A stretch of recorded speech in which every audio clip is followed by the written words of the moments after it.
Mažesni tarifai Vilniuje komerciniam turtui nuo kitų metų. Šiuo metu jie siekia nuo 0,7 iki 1%, o kitais turėtų siekti nuo 0,5 iki 0,8%. Tai priklausytų nuo to, kokia yra šio turto paskirtis. Tokie tarifai bus taikomi viešbučiams, maitinimo, mokslo, sporto bei kultūros pastatams, o taip pat knygynams, meno galerijoms bei kūrybinėms dirbtuvėms.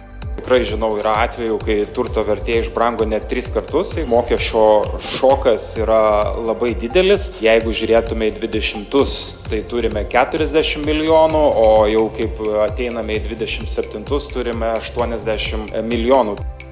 Na, o tuo metu Vilniaus meras Valdas Benkunskas sako, kad šie tarifai jau yra suderinti su verslu. O nuo nekilnojamo turto yra atleistos ikimokyklinio, pradinio bei vidurinio ugdymo įstaigos ir taip pat muziejai.